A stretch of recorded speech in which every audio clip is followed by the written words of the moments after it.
big deal. Okay, we are live. Just want to get a couple of confirmations real quick from the different social channels. Make sure everything is looking right. Okay, I think we're good. Okay.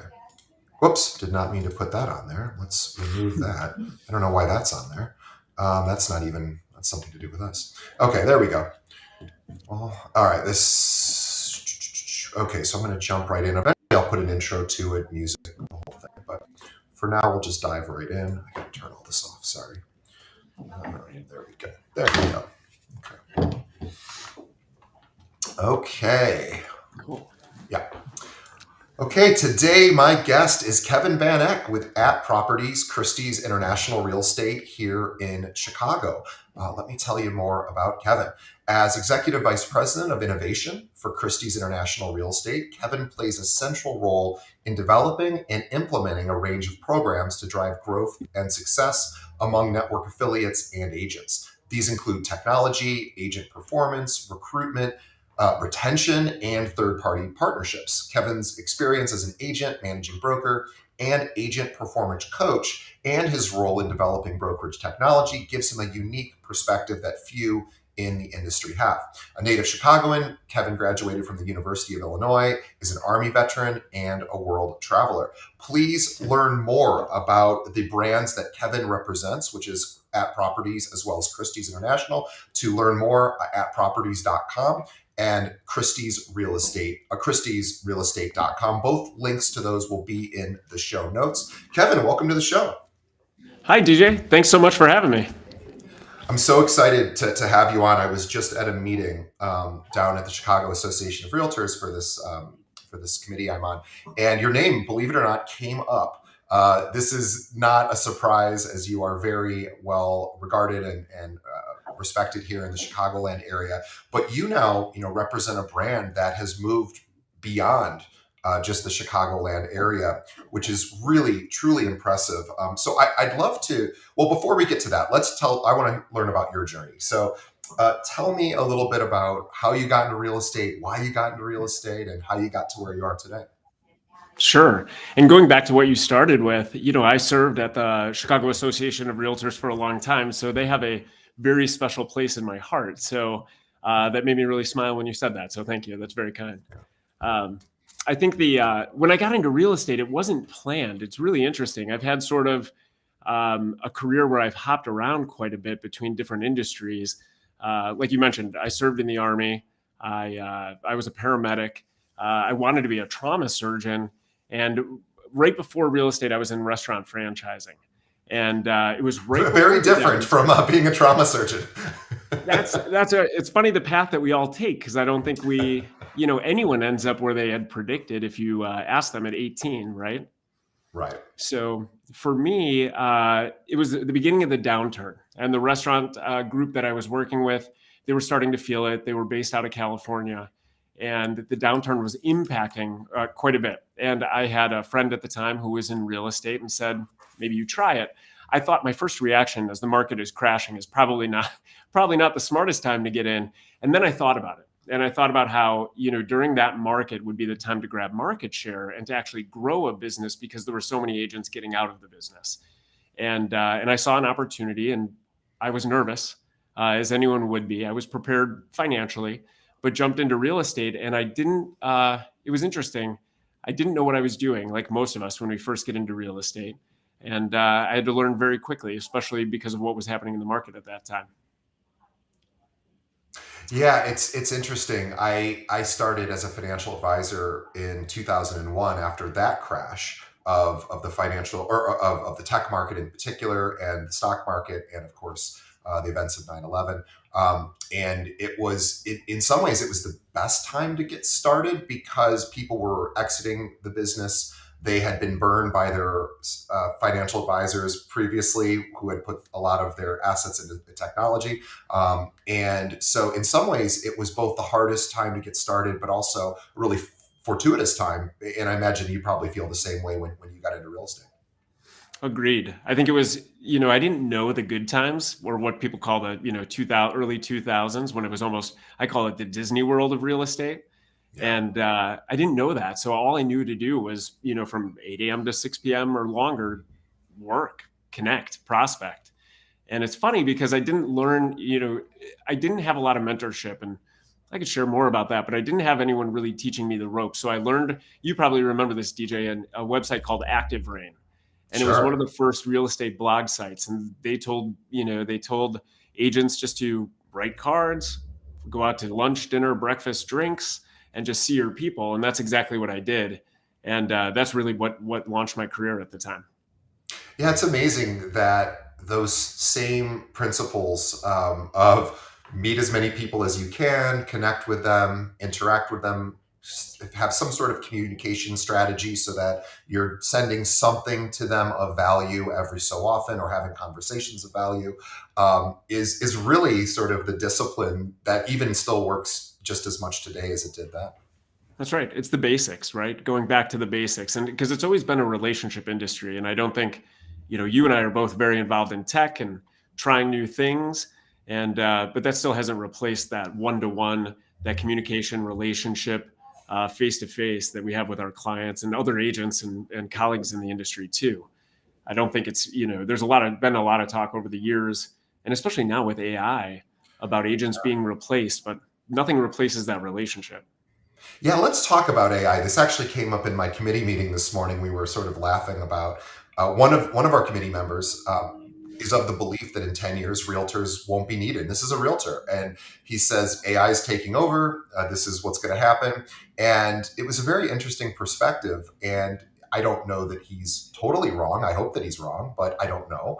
I know that as technology has sort of gotten past the year 2000, we've been hearing that almost every single iteration of any new technologies. This is going to replace realtors. Right. Even going back to pre Zillow days, there was sort of this talk of like, oh, people are just going to look for homes online exclusively, not really need a broker anymore because realtors used to be the gateway to homes. They're not really the gatekeeper anymore, because anyone who has access to the internet can search basically the MLS without a realtor, and still, but the realtor is as needed. I met with I have a friend who is on the board of, well, actually I shouldn't say where, but a big financial services firm, and he had said 12 years ago to me, you guys are going to be out of business as realtors will be out of business in 10 years. And this is a guy who knows things. And he was like, you got to find a new line of work because it's good. It's over for you guys. He was in the tech space. Turns out he was wrong. He was right about a lot of other things, but wrong about that. And thank goodness. Do you think AI is threatening to realtors? I think, it's hard to say in the long term, right? But things are moving so quickly. If you asked anyone 6 months ago what Chat GPT was, Right. who it wasn't on the common person's radar, right? So I think now, but look how quickly a lot of agents and brokerages and tech companies have adopted open source AI. It's wild. So in the short term, though, I don't think we're threatened by AI, but I think the perspective we have to have is that it is competition. It is competition with us, where we have to raise the bar and understand what we need to do to create great experiences, and to be able to, in competing with AI, be able to guide consumers based on the non-tangibles that they share with us. So I think, because AI right now, it's very technical, it's glitchy, all of that. But I do think, from a data and stats standpoint, it could be something, but we need to put it to use, and we need to make sure that, I talk a lot about experience and consumer experience. The AI can't create a consumer experience like you can. Yeah, the only way I see AI actually replacing the role of a realtor, which in my mind, and there's a lot that realtors do, obviously, and this is going to be a very incomplete definition. And I'm not here to make that definition for all of our listeners and viewers, because I am technically one, but I don't go out and practice.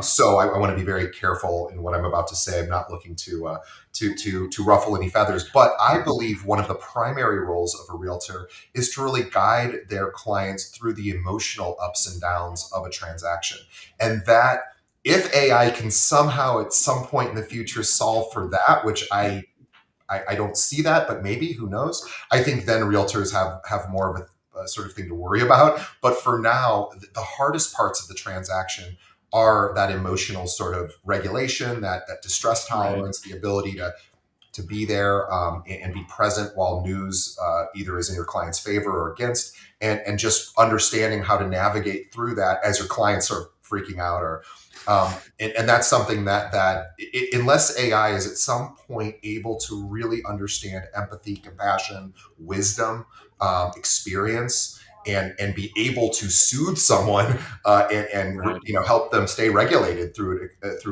a transaction, I think realtors are safe. I completely agree. Real estate's an emotional transaction. It's not, residential real estate is an emotional transaction. So you hit the nail on the head with the word emotion, because I think even, look at some of the disruptors that have been out there, whether it's Open Door, Purple Bricks, the ones that tried to replace the agent in terms of guiding the consumer into a property and offering up properties and guiding them through the transaction. It didn't work. And it didn't work even during the pandemic when, consumers weren't out shopping for homes. Everyone immediately went back, because when we talk about the emotional connection, it's that emotional regulation during the transaction that an agent knows how to navigate, but it's also that consumer emotion when they step into the right property and they get a feeling. So I related, this was, I don't know, 10 years ago. I was in New York City at an Inman conference, and I couldn't sleep. So I turned on the TV, and there was a commercial. It was maybe a precursor to Carvana, where you could Sure. order a car online. And I thought, this is wild. If people are ordering cars online, they don't need to actually sit in it and drive it. They'll just order it. We're in trouble, because the next step is, if someone's spending $75,000 on a car online, it's not too long until they're spending $150,000, $300,000, $600,000 online buying a house. But we didn't see it happen. It happened in some cases during the pandemic, but I'm not feeling overly threatened. I think it's an opportunity for us to utilize AI to better serve and create that experience for our consumers. And for anyone that isn't from here in the Chicagoland area, of course, 95% of our listeners aren't, our viewers are not. But for those who aren't familiar with At Properties, you're most certainly familiar with Christie's International, just even being an auction house previously, and still being an auction house. But understanding the story of At Properties is particularly a strong one, because you didn't just come around, you were just mentioning disruptors. You guys were a disruptor. And you were a disruptor in a way where here in Chicago, one of the largest real estate markets in the country, I don't know when At Properties was founded, but whenever, late 90s or early 2000s, whenever.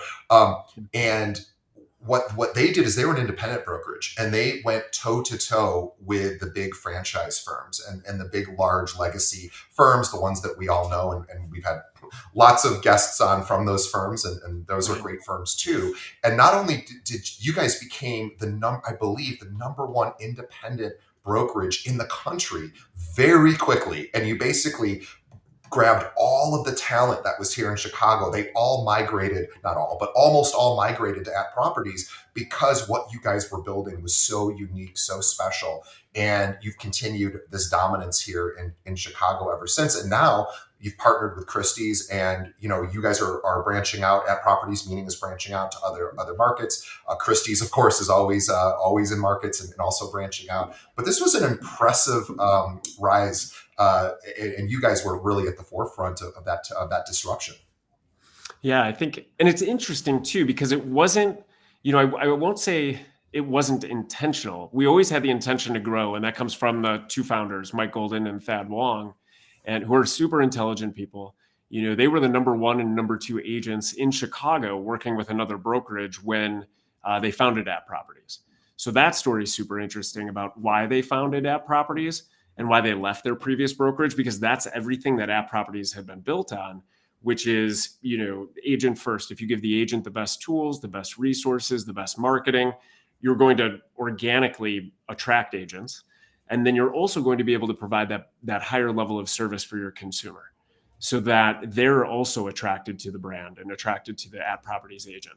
And so everything from that point forward, and now since our acquisition of Christie's International Real Estate at the end of 2021, we're doing the same thing for our affiliates there, where we're injecting our tech. Everything that we've done at Properties to become number one here, we are now injecting into each one of our affiliates around the globe.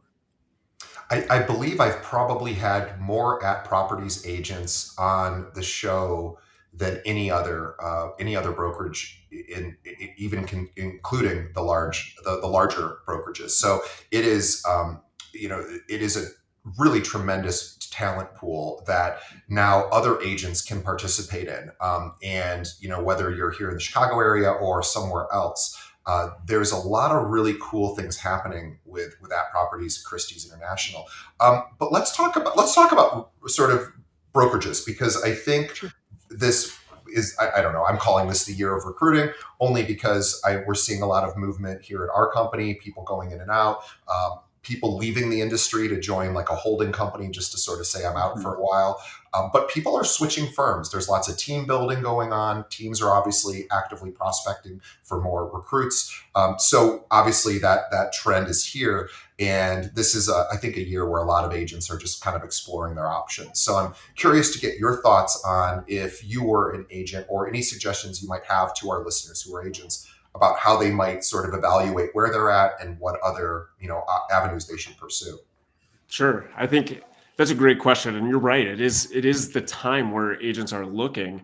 I would be looking. I would be assessing where I was if I were still, working with clients and actively selling. But I think looking why that's happening, I think it was easy for everyone to be a hero in 2021, right? It was uh, because of the pandemic and because of everything that was happening. It was easy for agents, and some agents don't want to admit it, but the growth that we saw during that year was just wild. And not that agents didn't work hard, but a lot of it was market driven. Sure. Well, now that the market is not participating that way, and the market has changed, it's time where agents are looking around to understand, okay, what is my brokerage doing for me? What am I getting for whatever my split is? What am I getting in terms of support and tech and marketing and brand and all of that to make it easy for me to sell as much real estate as possible? So I think that's why agents are taking a moment to look around. I think my I have a series of tips that I give, because I think you have to be thoughtful. I joined the wrong brokerage when I got my license. When we were talking earlier in 2007, when I got my license, I joined the wrong brokerage because I didn't ask the right questions.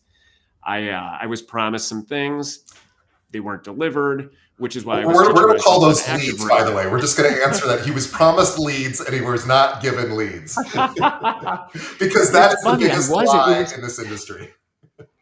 You are so right. Whether it's a team leader or a brokerage, offering leads. Um, but for me, it was at the time I realized it. I'd been with another brokerage for about 4 months, 5 months, and I was designing my own postcards on whatever website it was. That website's still around, but it looked like an elementary school child had built it, and it took me 4 hours. Right. So that's when I realized, okay, this is not going to help me grow my business. Mhm. It's taken me 4 hours to build something that looks like you could have done with crayons and construction paper, and there was no support in doing it. So that's when I started to look around, and I found App Properties at the time. And that's what I think is the number one thing for agents, is take the time to look around and recognize, sit back, and if you are thinking about making a move, I would first talk with your current brokerage and make sure that you're not missing something there, Definitely. right? I would make sure, because think about it, agents, we're busy. Agents are busy. They're out with clients. You miss emails, you miss communications. Your current brokerage might actually be offering what you're looking for. You're just not taking advantage of it. So I think that's the first thing. And then after that, then I would sit back and think about, okay, what brands stick out in your mind? What brand resonates with the consumer you want to work with? And then start interviewing and ask tough questions. This is your career, right? So ask tough questions like, how have you helped other agents grow their business? Ask for specific examples. Dig into the details. How does this work? What is the process when I need X? Because we're all salespeople, right, DJ? So it's very easy for whether it's a broker owner or a managing broker, to say the right things. Sure. They have to show you the right things. Yeah. And then you can make an educated apples to apples decision, also based upon cost versus value, which I think is sometimes where we don't make the right decision. I think, there's a brokerage for everyone. There will never be one brokerage. There's a brokerage recently that said they would eventually be the only brokerage available. good, That's not good going to luck. happen. Yes. Yeah. consumers want choice, agents want choice. There's always going to be a different offering. So I think though the cost versus value, a lot of times we're attracted to a higher split, but we don't always understand what we get or don't get with that split. So there's the trade-off. So every agent has to make a decision. Okay, am I going to be putting my own signs in the ground, or are they going to be installed for me? And that's a very basic one. It goes much deeper, but examples like that, because I think what we find, and I know you've seen it, DJ, which is agents will make a decision, but they spend more time on admin or installing signs themselves or doing all of these tasks that aren't directly related to business growth. Yeah, I could not agree more. I think that my suggestion for anyone that is out there, to piggyback on what Kevin said, just a little pro tip. If you're talking to a recruiter, somebody like me, for example, I know I'm honest, but you don't know that I'm being honest. So what I would recommend, if you talk to anyone who is a salesperson who's saying, hey, come work for us, we have, all these great tools and features and everything that you're looking for, great. And then what I would do is I would randomly call 3 of their agents, people that you respect, that you admire, and that are not referred to you by the person you're talking to, because they might stack the deck, right? So this idea of being able to reach out and say, hey, I'm thinking of joining your firm. I had a great conversation with so-and-so, and I just want to confirm that, this is how it actually works there. And do you think this would be a good fit for me? And usually the agents there, if you call them at random in particular, you know that they haven't, sort of stacked the deck in their favor, but you'll get the truth. If you talk to 3 people, one of them will say, well, this is exactly how it is. That's very good advice. Talk to the people that are actually utilizing what's there, what the value is, and communicates. If they could talk about their relationship with the managing broker, if they could talk about all these things that typically don't come up when an agent is talking with a managing broker during a recruiting meeting. Yeah. But I think, when I say there's a brokerage for everybody, I'm not downplaying the brokerages where agents are putting in signs, or maybe it's a higher split for lower service. Sure. I think that of course, there are some teams or there are some setups where maybe that team leader does just want to be a team manager, right? And so they have all the pieces in place to make sure that they can take some of that off of their agent's plate. So, but it's a big decision, and you don't want to. We all know agents that have hopped around, and that's okay because they're trying to find their place. But you don't really want to be that agent. You want to of course, everybody wants to make the right decision the first time. Yeah, and very few agents do. Some agents do, because brokerages can change over time. An agent's needs can change over time, and Right. and I don't know what the stats are. I'd love to see stats on how many brokerages an agent, who does this for 20 years is on. I bet it's at least 2. I would guess it'd be somewhere between minimum of 1, obviously, up to maybe 2 or 3. Obviously, you don't want to keep switching, because that's disorienting to your clients. It's disorienting to you. You're learning new systems. You're adapting and changing all your marketing. And so it's not something that anyone goes into this business going, I can't wait to just jump from brokerage to brokerage. But the cool part is you can, if you need to and if you want to. And at least here in the Chicagoland area, we have hundreds of options, literally hundreds. And so these brokerages are all in competition with each other, whether they say it explicitly or not. And so they understand this, and they understand that unless you work as an employee, for example, you're a W-2 employee, then maybe you can't just easily move. You've got obligations to your employer. But if you're an independent contractor, like 99% of realtors are, the power is in your hand. And so you get to sort of go around and talk to other firms and say, hey, I'm over here now, but I'm looking for this. Can you help me? And I think that is a tremendous amount of power that an agent has. Agreed. It's very easy to move your license, right?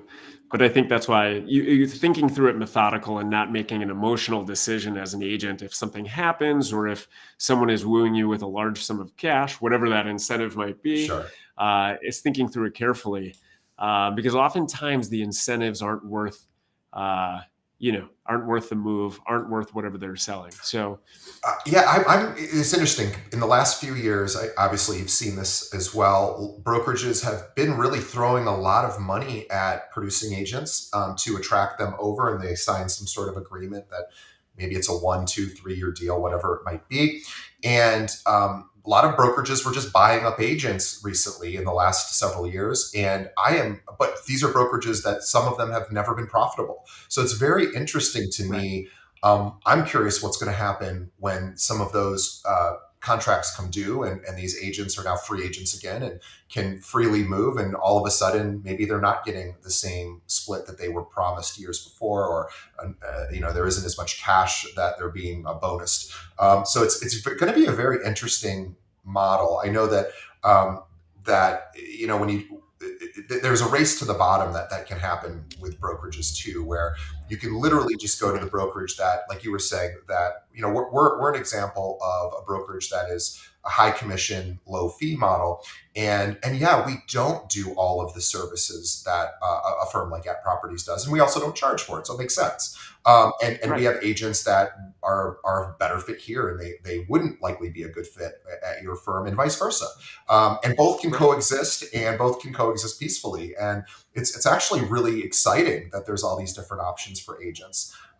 And so, but I want to talk about. I want to switch gears just for a quick moment and talk about because this is something that I would love to get your take on, which is leveraging what you call feeder markets. First, let's define what a feeder market is, and then what your take on those are. Sure. Well, I view a feeder market as when you look at migration, right? And this has been a big term in recent months, especially since the pandemic. And because of the rise, the elevation or increase in property taxes across the US in different states. And then, of course, there's this political, veil that's over everything. So I think when we talk about feeder markets, it's where someone is most likely to come from and where they're most likely to go to. So a good example of a feeder market would be locally the Chicago market to or from Southwest Florida. It seems like, the Naples market and Marco Island, Southwest Florida is Chicago is a huge feeder market for that region. Whereas, New York might be a feeder market for Miami and the East Coast of Florida. Yeah. And so I think the definition is, where are people most likely to come from? And then the question, how do you leverage that? Well, let's go back. How about how do you identify that? It's really interesting. I'm working with a broker owner named Nick. He's in the Caribbean islands, and he's done an amazing job there with the Christie's International Real Estate brand and bringing together affiliates in the Caribbean. And they've created sort of this conglomerate group, which is really cool because there's a lot of movement between the islands there. The other thing he's done, though, that's really interesting, and what he's taught me, is a lot of time feeder markets are driven by direct flight routes, where if you can find a direct flight route from a specific city to, let's say, Salt Lake City or to Park City or to the mountains in Colorado or somewhere else, that city is likely to be a feeder market for that market. Sure. And so we started mapping out direct flight routes because anyone that's buying a second home or a third home or a second residence, even where they're splitting their time, they're more likely to do it if there's a direct flight route. Yeah, my parents, we grew up in Peoria, Illinois, and for some, it's so funny you say that because it didn't occur to me until recently why they had this. There was an airport in Peoria, and there's a direct route to Clearwater. And Sure. Tampa, Clearwater, which are two different airports, but they do have flights to both. And I went, wonder why Peoria to Tampa? And I was like, oh yeah, because retirees go down there. And my parents are retired down there as well. So it makes perfect sense. Yes. And that's, I think, the Chicago to Southwest Florida too. Yeah. A lot of, as locals have, they bought second homes there or they retire there. So I think the way to leverage it, though, this is for agents, right? I think, and brokerages. So if you're a broker owner and you're thinking through this, we're doing this. I'm doing a ton of research right now for Christie's International Real Estate when it comes to, okay, can we identify the sleeper feeder markets? Because I can name that New York, Miami, Chicago to Southwest Florida, the LA to Atlanta, all of those. But what are the sleeper ones that we don't know about? And then using digital advertising to be able to market on both sides. So for agents, my recommendation is, obviously work with your brokerage in terms of, if you're a part of something like a network like Christie's International Real Estate, or if you're not and you can't leverage that because you don't necessarily have that, start making connections with agents in those markets and have those referral sources and relationships set up. It's a huge opportunity we often miss. And especially in a market like this, when there are fewer transactions, you want more opportunities. That's one way to stabilize your income or even grow your business through that type of referral business. It's the most common request when I interview top 1% agents from markets that receive a lot of inbound traffic from other areas, feeder markets. It's the number one request I get from agents I interview who say, when I say, what do you want me to promote? They're like, make sure you tell your listeners that if they have people moving to my area, I would be honored to. And these are top 1% agents. Yes. These are busy, successful agents, and they see the value in this. So I think you're right. It's making those connections, finding realtors in those areas that you can trade clients back and forth and pass referrals over, and also making sure your clients know that you can still assist them if they're moving to Florida or Georgia or wherever it may be, that you have a network of trusted real estate professionals in those markets, that they don't have to go search or they don't have to ask their friends who already moved there. You can help them, but you have to let them know that. Otherwise, they might not think to call you because you're the local, Chicago guy or whatever city you're in. Agreed. You could be number one here, but they don't ask you about a different market if they're moving or buying a second home or whatever it might be. So that's a huge tip, is make sure everyone understands you can service them or advise them anywhere. And I also think it's educate yourself on those feeder markets. Educate yourself so you can sound and speak intelligently about Naples, or so you can speak intelligently about the market in Miami. And then the other thing, social media makes it so easy to share content. And LinkedIn has really grown from a platform. I've seen more interaction and activity on LinkedIn than ever. And I think there are stats out there that reflect that. But I think that's a great place to be able to share, to your point, DJ, making sure that other people know that you can service and are knowledgeable and you are a global agent, let's say.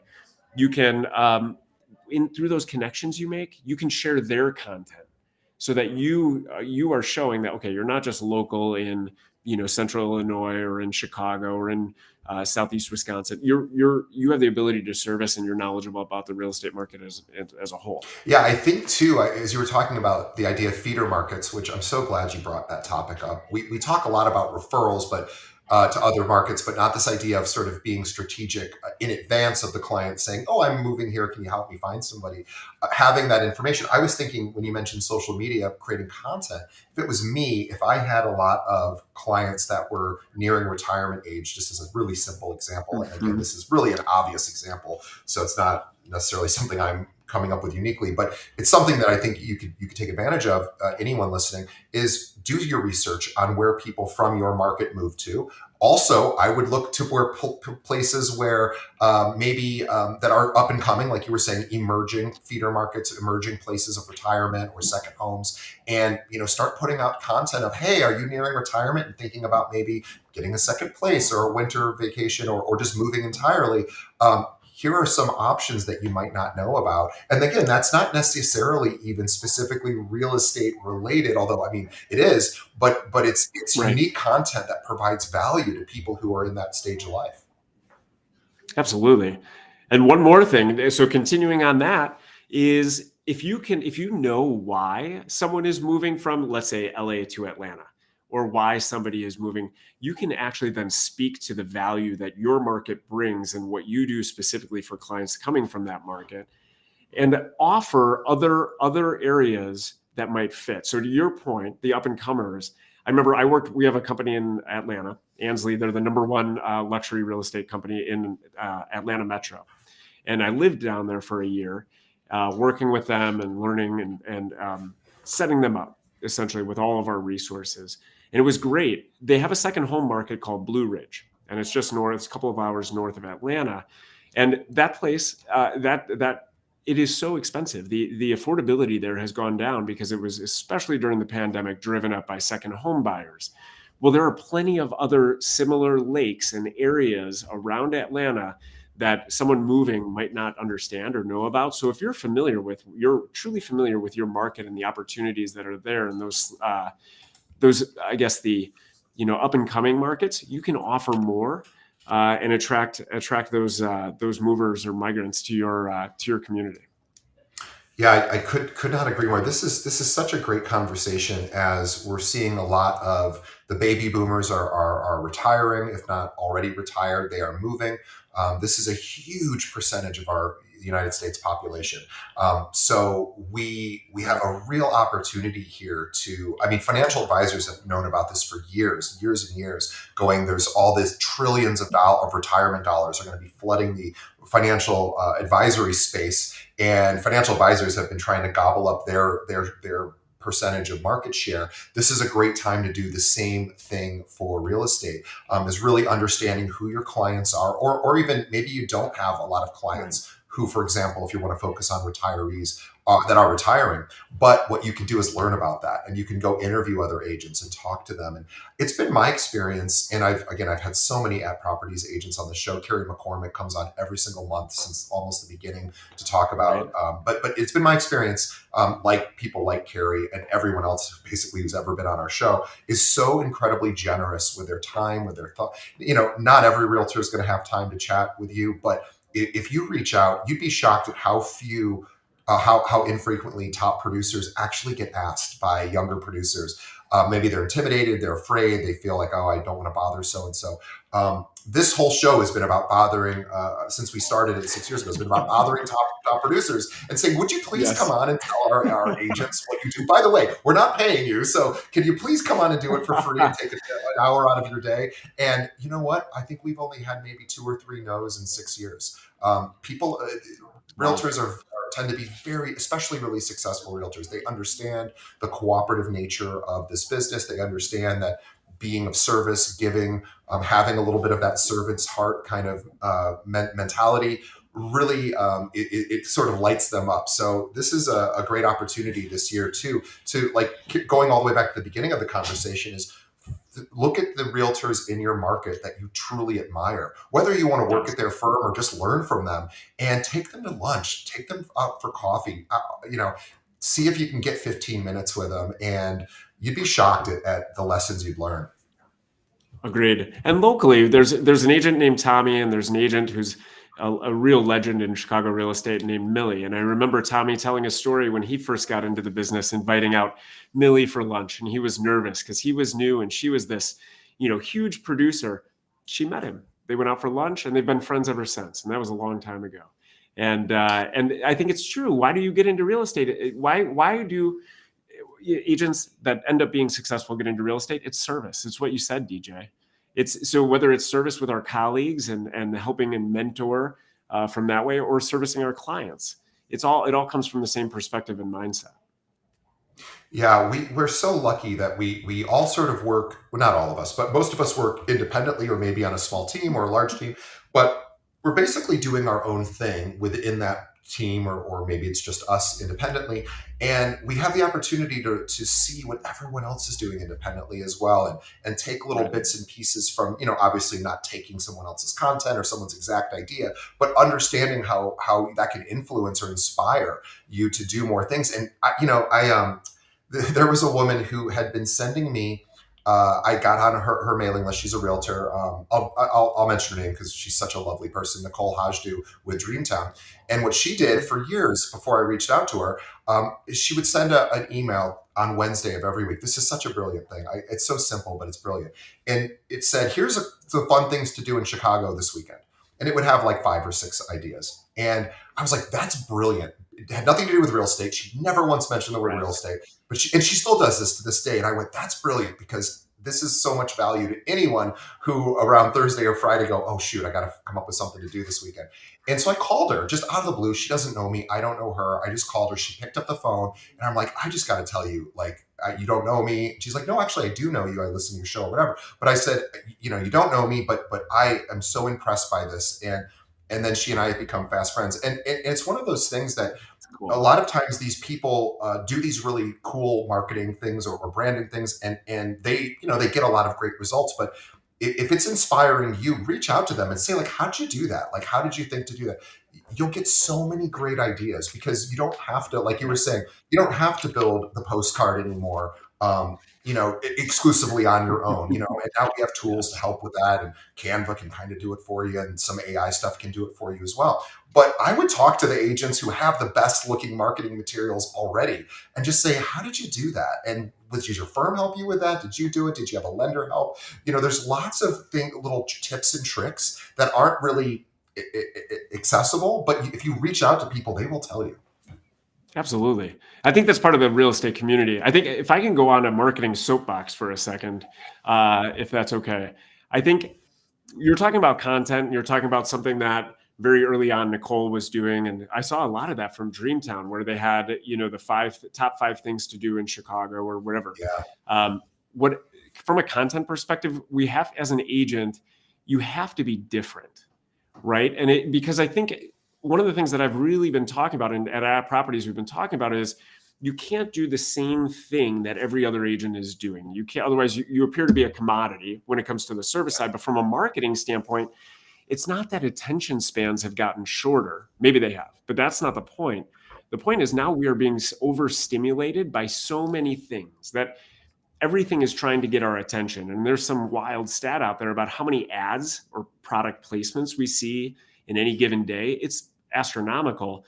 So you need to make sure that when people see your stuff, they stop. When they're scrolling through your social media, they stop. And when we talk about just listed and just solds, those have a place, right? Whether it's a postcard or on social media or wherever it might be, digital ads, they have a place. But if someone's not actively buying or selling, and that property is not nobody cares. no, if it's not a $100 million aspirational property that people want to scroll through, they're not stopping, right? Right. So I think I just want to encourage agents, think about what else your clients are interested in. And we talk about this at Christie's International Real Estate. I know if I have a high net worth individual, likely they're into art, automobiles, wine, something, Birkin bags, whatever it might be. They're into these things. So I can now use content that they're interested in that's not real estate related, which is a term or a phrase you used earlier. Yeah, I could not agree with you more. This idea of being different and just understanding what your audience wants. If your audience wants to see your success over and over and over and over again, then by all means, post exclusively just listed, just sold. I don't really think that's what anybody wants to see exclusively, Right. but I understand, and you said it has its place. It's a good thing. You should definitely celebrate your accomplishments, and it's you should be proud of that. That's great. And that's not really content for your audience. That's more of a little showing off a little trophy, and that's fine. But then it's also like, okay, also I want to create a lot of content that people go, hey, I need that. I need that content right now. I need to know how, tips on how to get my home ready to sell, or I'm in between buying and selling homes. So I do just want to know what's going on socially this weekend in my area, or whatever the content may be. The good news is it could be about anything as long as it's applicable to your audience. That's right. That's it. So thinking outside the box, I think doing the same thing, if it doesn't make you stop scrolling, then don't post Right. it. If it's not something that you would click like or engage with and comment on, don't post it. Come up with something different. Think a little bit harder. Yeah. Come up with something different, because when I first got into this industry about 11 or 12 years ago, and I still see it every so often, but there was that phrase that everybody put at the bottom of their email that said, and I know where it comes from, and it comes from a very good place, a good source. So I'm not poking fun at the source, but because it's a legitimately great source. But I think so many people adopted this exact thing, where at the bottom line of their email they said, "I'm never too busy for your referrals." And it's like, who cares? Like, of course you're not too busy for anybody's referrals like that. But when it becomes, if the first person who did it, okay, great, and now the 100th person who does it in your local market, everybody was buying websites that was like DJ sells chicagorealestate.com. That was another big fad. And I'm not saying, I'm not putting those fads down. I do understand that there's a place for that. It's cute. And I'm not totally, I don't want to put anyone off, but I think you could be a little bit more creative and do something just a little bit more unique and have more impact, and certainly get more attention. Absolutely. And this ties across everything. I think you have to do something different. If a lot of times, again, it's not, especially with top producers sometimes, which is they've got a great business. They've been growing. They've got their income is solid. They're not necessarily concerned. The problem is if they don't innovate or try something new and do something different from what their competitors are doing, their business will not continue to grow and it will shrink.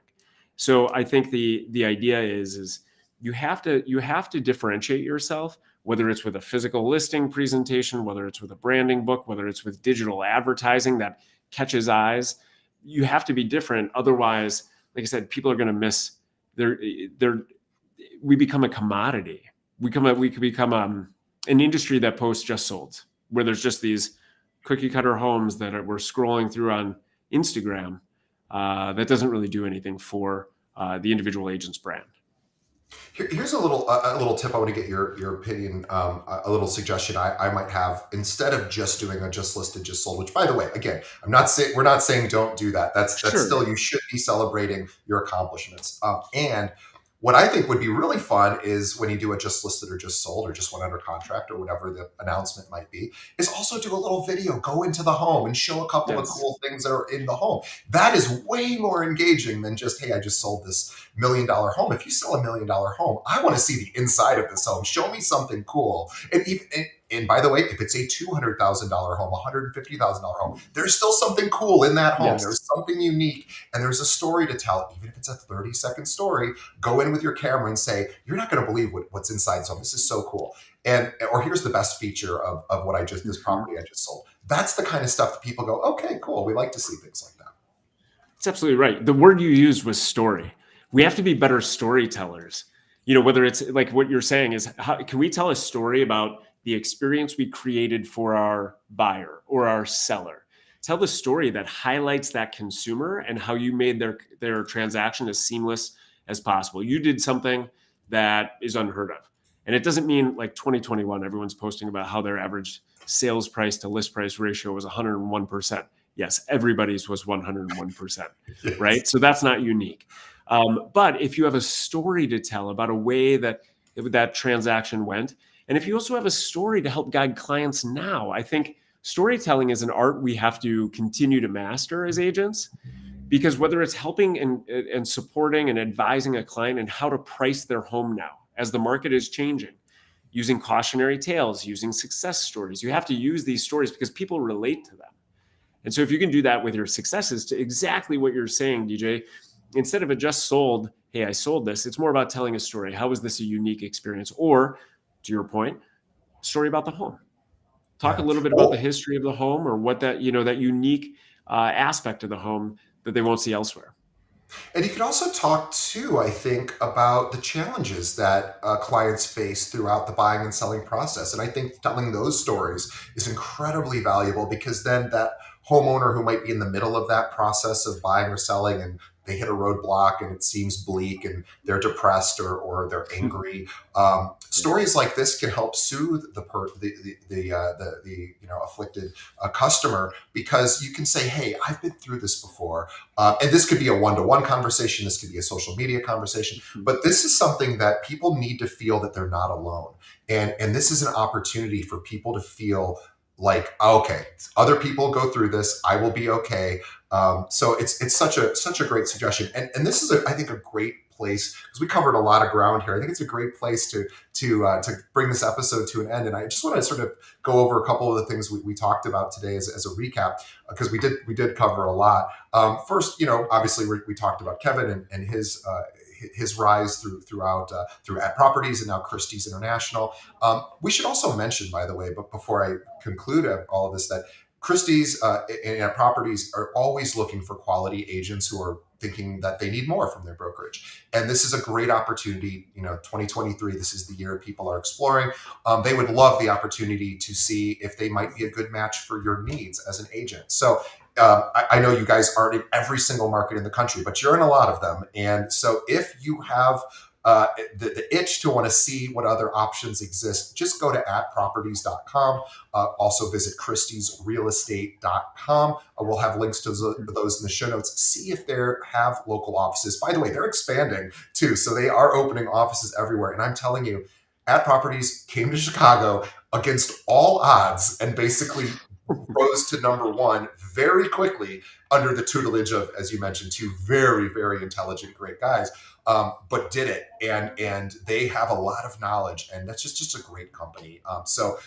And Christie's, the brand Christie's, of course, is so well regarded. It's a white glove brand, and it is just an awesome company. So I'm the biggest At Properties fan out there, even though I don't work there. But I am a huge fan. So if anyone out there is exploring, please check out At Properties. So we talked about what it's like to maybe switch brokerages, what questions. You gave some great suggestions on how to explore other options. And we also talked about Leveraging these feeder markets, this idea of how do we think beyond our current transaction? Where are some trends that maybe are happening in the future? How can I start, creating strategies to make connections with agents in other markets? How can I, start to really develop that additional sort of revenue stream by finding out, where my clients are going and where they're coming in from, and developing relationships so you can have that two-way interaction and get those phone calls once in a while. It's like, hey, I'm a broker down in Florida. My client's moving to Chicago, or vice versa. That is a really, really powerful connection to have. So I've had agents on the show, by the way, that literally fly to other markets just to meet with agents to really say, I am so serious about sending clients your way that I want to make sure that you're the right person. So if if you really can want to step it up, that's a great opportunity. If you're sending a lot of people to a market, I'd be visiting that market as often as possible and making my presence there known, to make sure that you've got great partners there. So anyway, this is a great opportunity to really explore your brokerage this year, to explore some of these feeder markets, also to understand that AI is not yet taking over, and hopefully won't take over. We won't become slaves to the AI machine, but who knows? I guess we'll find. I'll find out together.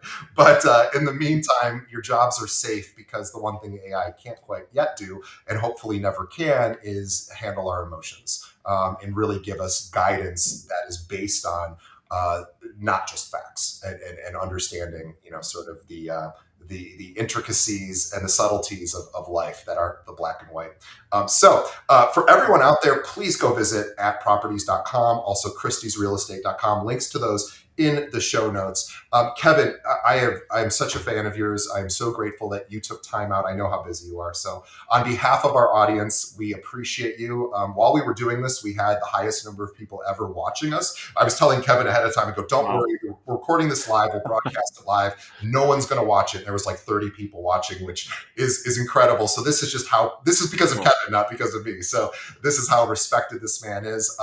Kevin's a great guy. He's a real leader in this industry, and what he says is always a great idea to pay attention to, because he just knows a lot. So we're grateful on behalf of our audience. Thank you, Kevin, and on behalf of Kevin and myself, we want to thank our audience for sticking around to the very end. We love you. We honor you. We're so grateful. We do this for you, and please support our sponsors. Please support Kevin. Check out At Properties and Christie's International, and we will see everybody on the next episode. Thank you, Kevin. Thank you so much, DJ. It was an honor to be here.